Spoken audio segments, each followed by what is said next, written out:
Okay, hello. Thank you so much for joining. Today we are going to discuss the Health and Resiliency Workshop.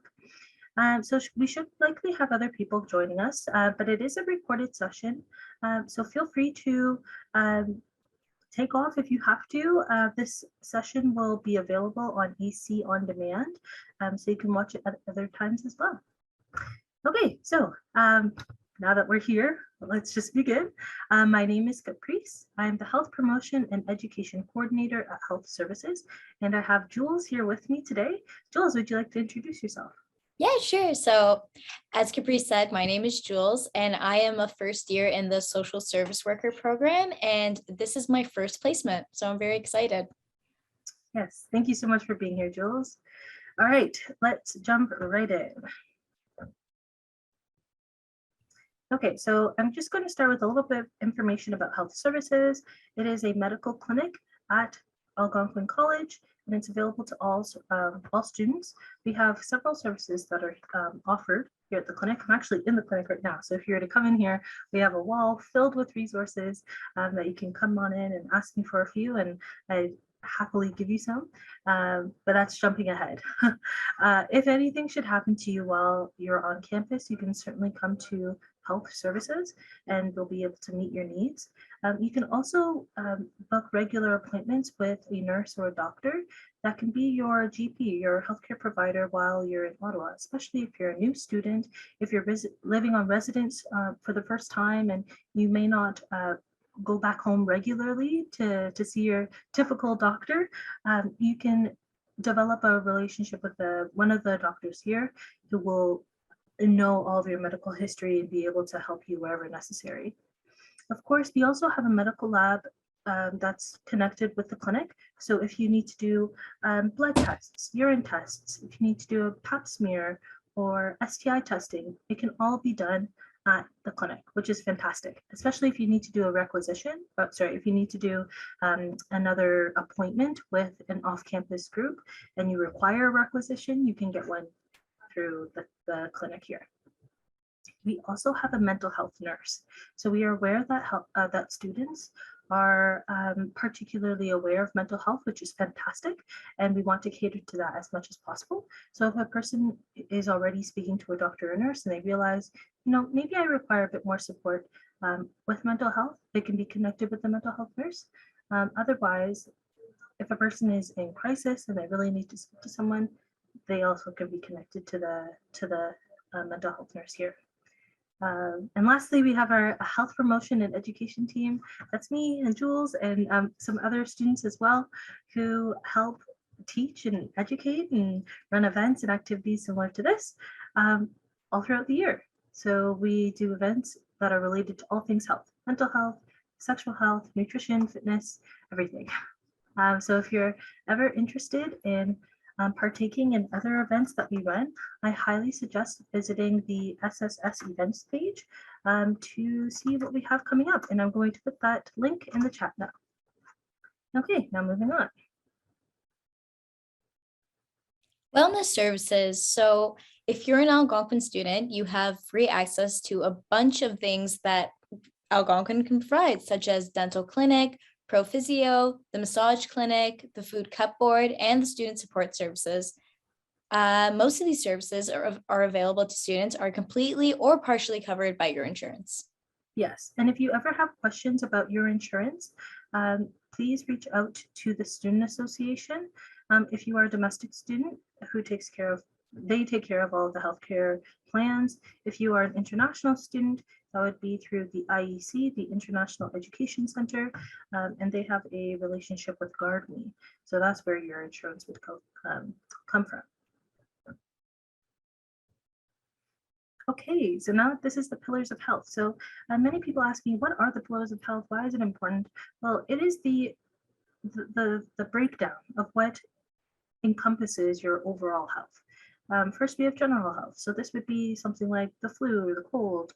If you need to do immunizations, or maybe you have asthma or type 2 diabetes and it needs to be treated, that is considered general health. Then we have sleep hygiene. We all know what sleep hygiene is. Making sure that you get necessary sleep is very, very important. Next would be nutrition and fitness, learning more about maybe eating disorders, or if you're someone who really wants to start a fitness routine, we can help you with that. We're actually running an event specifically for that in March. We also have sexual health. So you can also come to campus to discuss birth control options or barrier options. You can talk about anything related to building strong and healthy relationships. And if anything should happen to you regarding sexual violence, we'll be able to help mediate the situation and refer you to the necessary sources and resources on campus. The next is harm reduction and substance use. And this is another thing that's closely connected to mental health. And I like to mention all of these first because if you take care of those 5 other pillars of health, it will inevitably support your mental health. And that's what we really want, especially during your educational career. You want to take care of your body, which would, of course, take care of your mind as well. And we'll discuss that further moving forward. Resiliency. So this entire presentation is, of course, focused on resiliency. And just in case you didn't know, Amit Sud defined resiliency as it's your ability to withstand adversity and bounce back and grow despite life's downturns. Being resilient does not mean that people don't experience stress or emotional upheaval and suffering. Some people equate resilience with mental toughness, but demonstrating resilience includes working through emotional pain and suffering.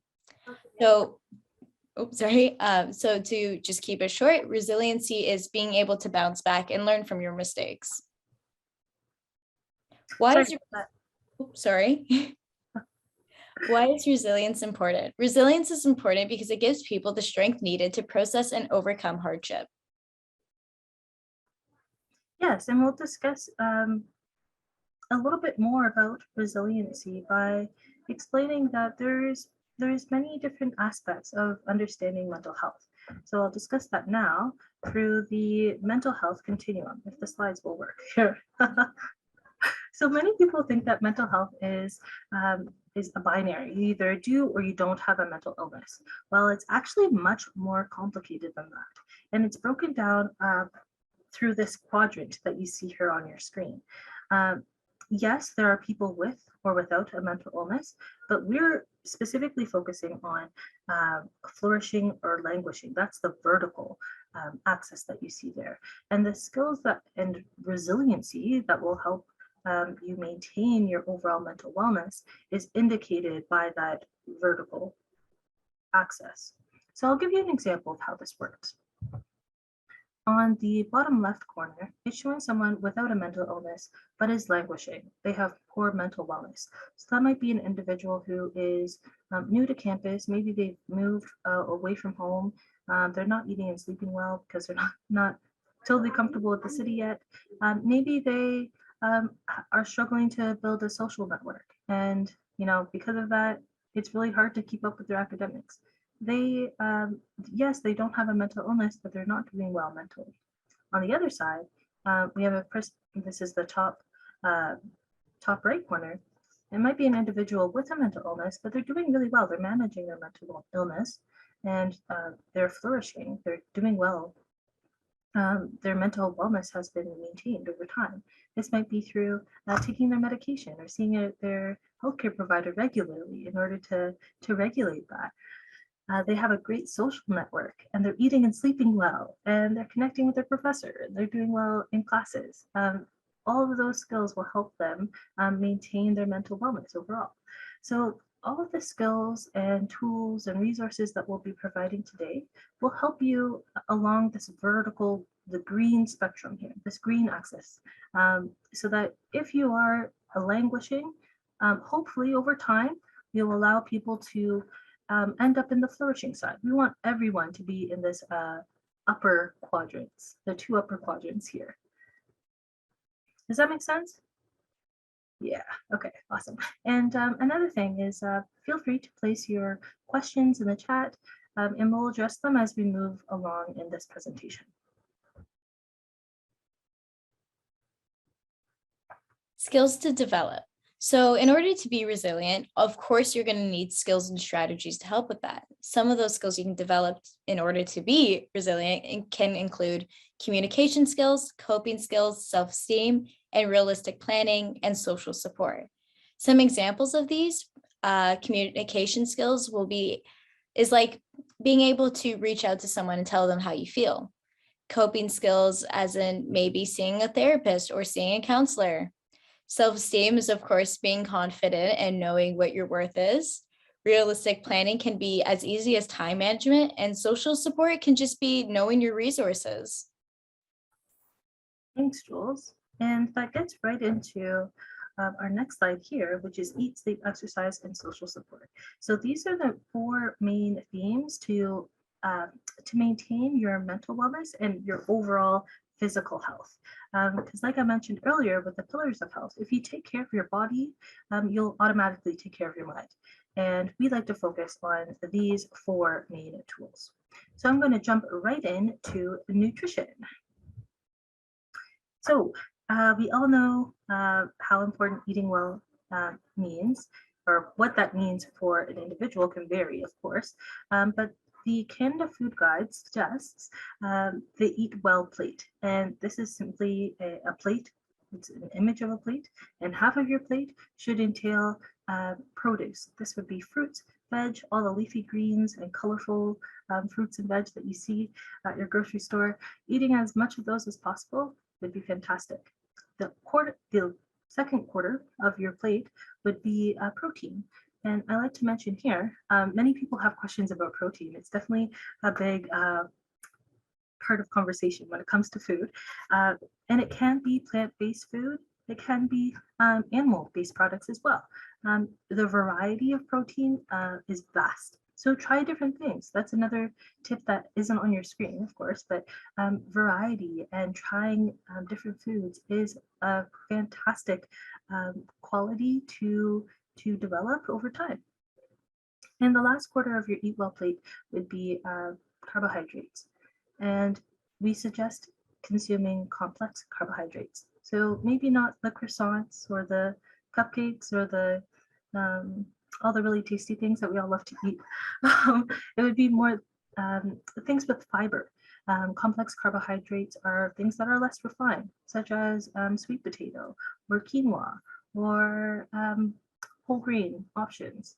And that will just have more fiber. Fiber is really what will keep our gut and our digestive system healthy and will allow your body to flow nicely, especially when you're going back to the bathroom, right? We want everything to be working well. So when it comes to the tips that you see on your screen, plan your meals. This is specifically going back to meal planning or meal prepping, that's the word, meal prepping. You can likely do this on the weekends when we might have a bit more time, and try preparing one meal for the entire week.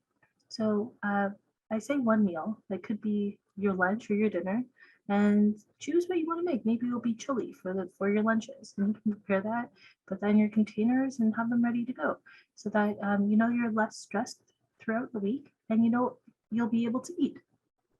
The next is to eat without distractions. So this is really touching on how your mood can impact how you eat. And when you are distracted, there is a tendency to not enjoy the food as much, or to realize that you have overeaten. And we want to avoid that in order to make sure that we're getting the necessary nutrients, but we're also not overdoing it. So getting rid of your books or your tablet or your phone or the TV sometimes, and just sit and enjoy your food. And it's actually really satisfying to really just take in the flavors and the smells and enjoy what you're eating. And you'll often find that when you are present, when you're eating, you'll be able to pick up when you're actually feeling or starting to feel full. Okay, the next tip here is the 80-20 rule. I love this rule because it encourages moderation. 80% of what you eat can be following your nutrition plan if you do have one, and the remaining 20% can be things that you would consider junk food, or it could be sweets. Whatever you're trying to avoid, you can maybe throw that into your snack reservoir, I suppose, so that you realize that, restrictive diets aren't something that is not something that is can be retained over time. It's okay to have treats here and there, and the 80-20 rule would reflect that. And of course, managing cravings is also really important. It is psychological. We come up with these cravings, and with time, they do tend to disappear. Within 5 to 10 minutes, if you wait 5 to 10 minutes, they do have a tendency to disappear. So try doing that. If not, then hey, maybe it's just something that will be part of the 20% that is your junk food that you've allotted for. And try not to be too hard on yourself when it comes to this. So now I'm just going to give you a few resources that you can use. Okay, so NEDIC. This is the National Eating Disorder Information Center. It's a fantastic center with plenty of resources, not only for individuals with eating disorders, but for those without, or those who are interested in learning more and potentially supporting someone that you love. Hopewell is a Ottawa-based eating disorder center. So if you require extra support in person, they are able to help you. They have plenty of resources. They actually have a chat line as well. Both Nedic and Hopewell have a chat line.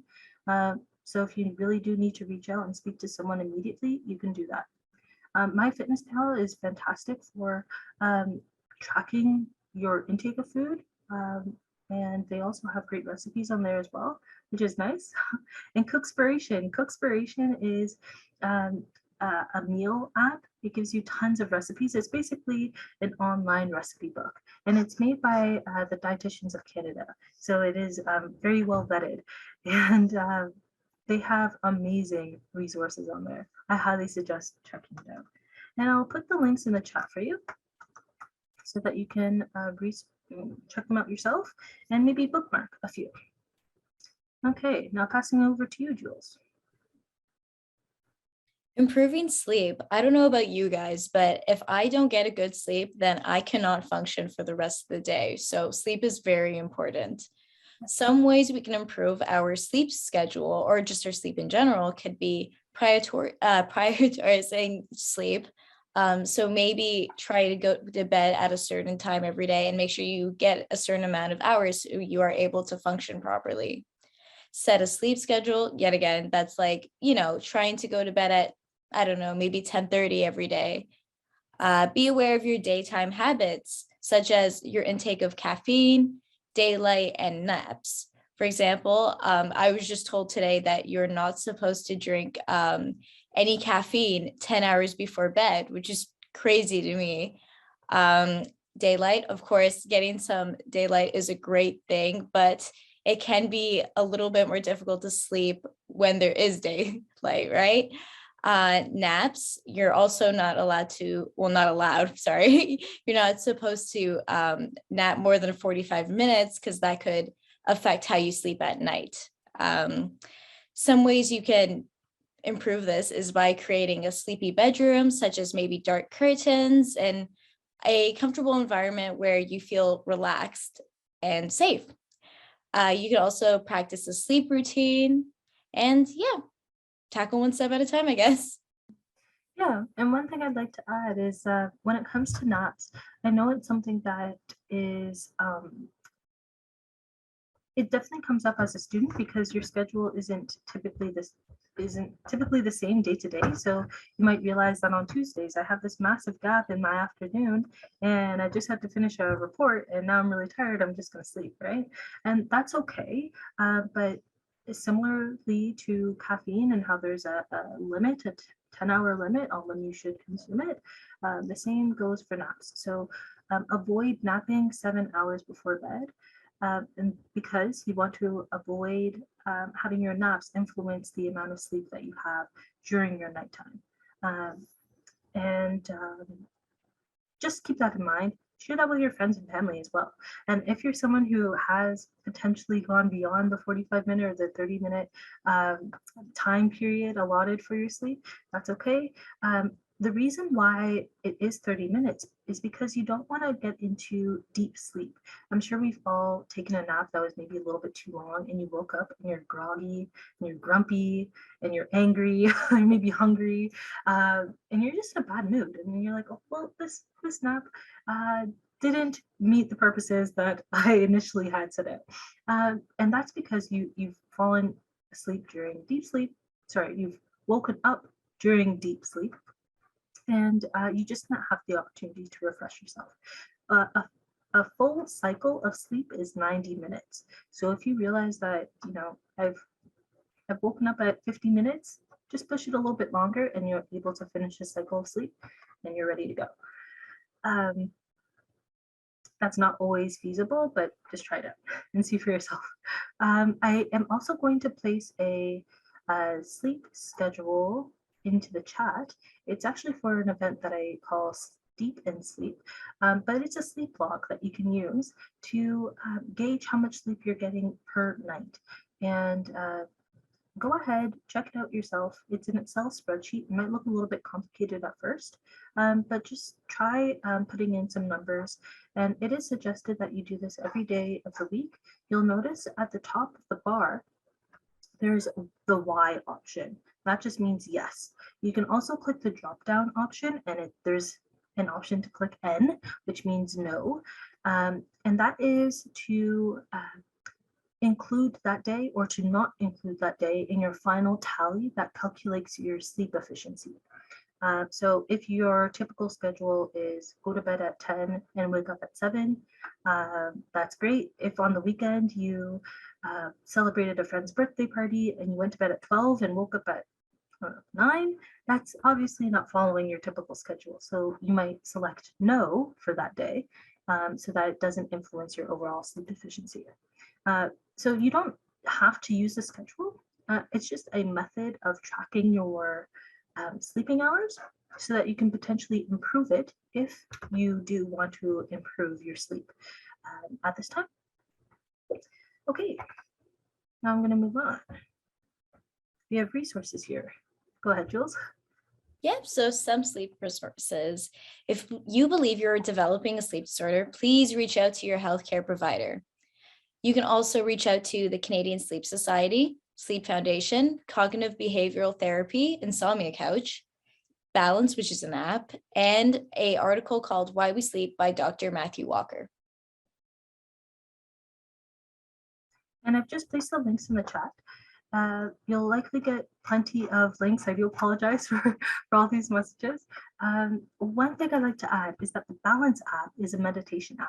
And when many people hear meditation, they cringe and like, oh no, it's not for me. It's okay to just try it out. Yes, meditation might not be for you, but Balance has a free trial that's for an entire year. So check it out. It's free for a year. Then after that, there is a paid subscription, but you don't have to continue if you don't like it. And it's very much for beginners. There's options to do 2-minute meditations, 5-minute, 10-minute, or longer. Okay, so try it out, see if it's for you. And oftentimes, when it comes to sleep, it just requires a bit of relaxation before going off and nodding off and falling asleep. So I like to play this before I shut my eyes, and oftentimes I fall asleep even before the meditation's done. So it's a thumbs up for me. Okay, so now moving on. Exercise. So we all know exercise is super important. It's hard during the winter to want to exercise because we know how cold it is, but it's really important to just do something you love. I know that's skipping ahead a little bit to the tips section here, but if you find something that you enjoy, you're more likely to stick to it and to integrate it into your daily routine, right? So it doesn't need to be going to the gym every day and, what is it, pumping iron? Is that what they say? Yeah. You know what? I know it sounds horrible, but it sounds really geeky, but you don't have to do that if you don't like it, right? I'm a cyclist. I love to cycle. So that's what I do. And I can do it indoors, which is awesome. So find something that you love and try to integrate that into your day, and also have a system of accountability. This could be a friend that messages you and prods you and makes sure that you do your yoga if that's something that you love, or your Zumba, or this could be a person that you invite over to your home so you can do a workout together. Maybe it's a social distanced accountability where you might both join on Zoom and then do a workout together that way. Make it fun, right? And oftentimes socializing while you can exercise builds a sense of camaraderie, which can really help get you through an especially tough workout. When it comes to the guidelines, which is something I should mention, there is a total of 150 hours of physical activity of any kind that is suggested per week. And I believe that's broken down into weight training, which is suggested that you do 3 times a week. And when it comes to weight training, it doesn't need to be using weights, literal weights, to do the exercises. You can simply use your own body weight, doing body weight squats, doing push-ups. Those are all forms of body weight exercises that you can do that would fulfill the requirement for weight training. Vigorous exercise, vigorous intensity exercise, pardon me, is exercise that requires heavy breathing or would produce heavy breathing to the point where you won't be able to have a conversation. Imagine sprinting or cycling or cross-country skiing, where you're not able to breathe for like you typically would. You'd be huffing and puffing. You wouldn't be able to carry out a conversation. Moderate exercise is something like walking to school, going up the stairs. You still might be able to speak. It's just that maybe a bit more challenging, and you might have to take breaths in between, but you're still moving. And the details when it comes to that is 30 minutes, 3 days a week for moderate, and a bit less, I believe it's 20 minutes, 2 days a week for vigorous intensity exercise in order to get to your final, your total. Okay, so now moving on to our resources here. So Algonquin has a fantastic ARC that has basically the new gym here at Algonquin College. They have so many fantastic facilities and equipment there that you can use that you pay for automatically within your student fees. So certainly take advantage of that if you can. Second is participation. So participation is actually a campaign through the Canadian government that encourages increasing your physical activity through any means. It doesn't, like I mentioned earlier, it doesn't need to be the typical workouts that you do. It could just be walking your dog or shoveling the snow, whatnot. And they also have an app, which similar to MyFitnessPal, has plenty of workouts and ways of encouraging you to work out, and suggests some really interesting and fun activities. They also have a blog that you can follow and read some of the tips that they have there. I highly suggest it. Nike Training Club is one of my favorite fitness apps. It has a program that you can sign up for. It's all free, and it will schedule you for like a 6-month program for fitness. So all you have to do is log on, and it automatically produces a workout for you. So all you have to do is sign on every day or every other day, however you've scheduled your program to be, and it gives you a workout. You don't even have to think about it. So I suggest that one. And Evolve 21 is another fantastic resource that offers an alternative of workouts for people with different abilities.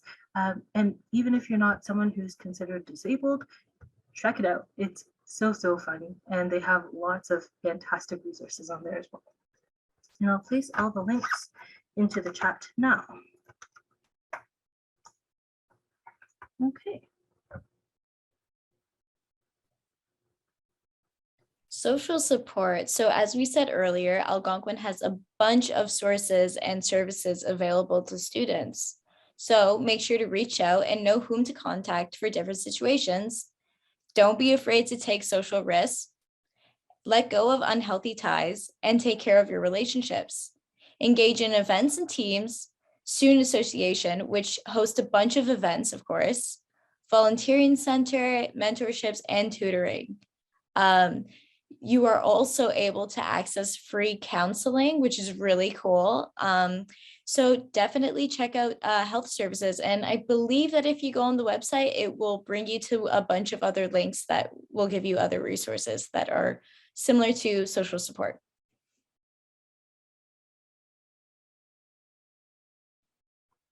I just wanted to add here that I've placed some bookmarks in the chat. One is related to physical activity, the other is nutrition. I'll be placing more resources in the chat. You can download them, they are PDF versions. The first was an Excel spreadsheet, but you can also convert that to PDF if you'd like. It just won't have the equations associated with it. But feel free to share these with your friends or family, whomever you think would find this helpful. When it comes to the social support, the one thing I like to stress about this is that we're all aware that COVID-19 has kind of created an environment that allows you to, well, of course, isolate yourself physically, but also mentally, and it's not great. We want people to be able to reach out to their friends and family, especially if they're struggling, right? And hopefully the people that you do reach out to won't be like, oh no, you can take care of yourself. They're there to support you, they want to help you. So sometimes it just requires asking for a bit more help.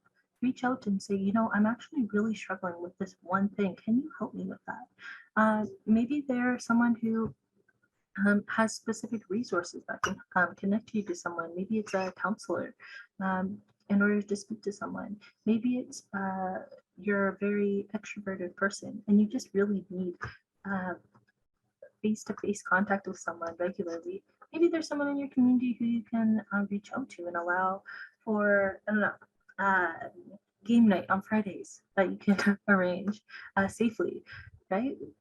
It just requires a bit of reaching out. And someone tells me regularly that getting outside of your comfort zone is what we all need to do. We should do that at least once a week because it allows you to grow and to flourish, which is what we want for everyone. Okay, now moving on. Okay, so I'm actually going to take the opportunity to pause here.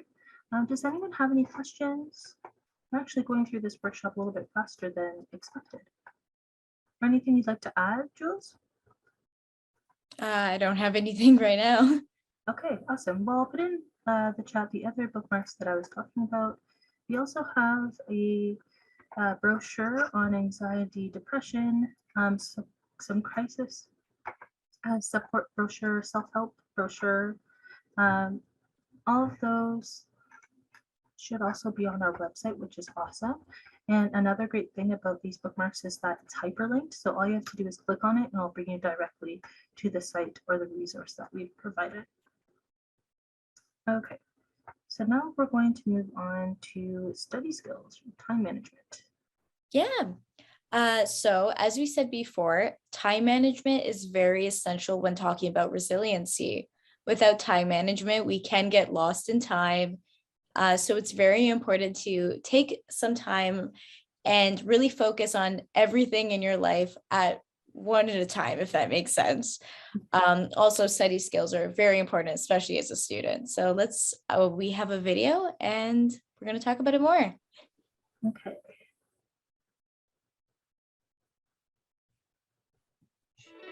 Why do study skills matter? Study skills are a range of approaches to learning that improve your ability to study and to retain and recall information. There are many things you can do to improve your skills and achieve better results. Time management. At the start of each term, write down every due date, then work backwards, deciding when you will need to begin each piece of coursework. Give yourself more time than you really need, but stick to the planned dates to make sure you are prepared for last-minute problems. Learning tools. We all learn differently, but there are many useful ways of learning. Flashcards, mnemonics, mind maps.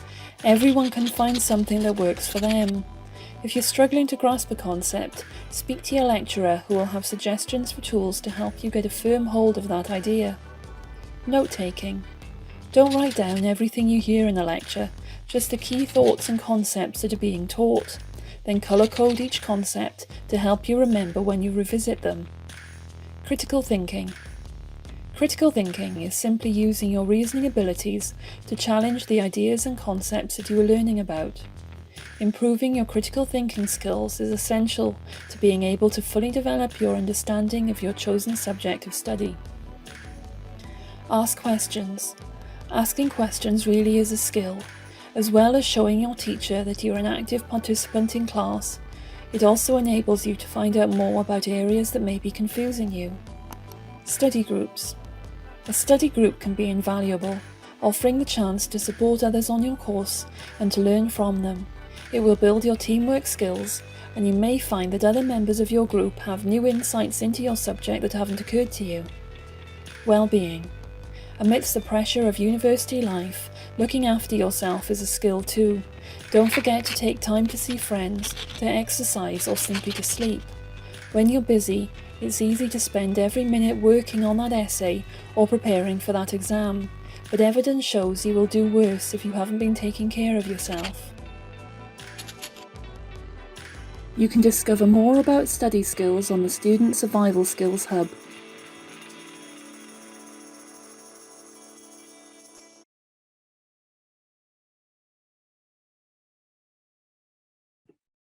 So that was just a quick review and gave us a lot of examples and tips of how to be resilient and how to work on time management and study skills. So I hope you guys found that very helpful, because I know I did. Yes, and one thing about it is that, we can always improve our time management even after your education and you're in your starting your career. There's always places for improvement. So these tips are always relevant to people, regardless of your place in the world. Okay, and I do apologize if you got some feedback. That was my mistake. But feel free to. Actually, you know what I'll do is I'll put the link to the video into the chat now, so you can revisit that video if you'd like in the future. Okay, so now I'm just going to talk about a bit of resources that are available for time management and for your academics here. So Smile To Do app, To Do time management app, is an app that helps you concentrate and focus on whatever task that you're doing, so that you're not getting distracted, and will also keep track of the time that you've spent within deep work, which is great. So this also helps with your time management. If you're trying to complete a task within, let's say, 45 minutes, you can set your app for that certain amount of time and allows you to focus and concentrate on the task. Focus Timekeeper is an app that is similar to Smile To Do app, but it's also a timer. So it'll count down when you're doing a task, and it'll allow you to keep track and make sure that you're following your task for your certain amount of time, the time that you've allotted. CAL is a fantastic resource. CAL is short for Center for Accessible Learning. For individuals with any disabilities, visible or invisible disabilities, they can register with CAL and they'll be able to receive accommodation for any needs or activities or exams that come up during your academic term, so that you'll be able to provide your materials on time and in a way that is best for you and accommodates you. The AC Library, another fantastic resource. I can't say this enough. I even use it myself as an employee, and it has great access to articles online, to resources that you can use for your program to complete assignments and tasks and whatnot. They also have great spreadsheets similar to the Steep Sleep blog. They have a time management spreadsheet that you can use that allows you to do time blocking, which is fantastic. It's already set up for you. They have Word versions, PDF versions, Excel spreadsheets. Just Google AC Library and it'll bring you to all of those resources.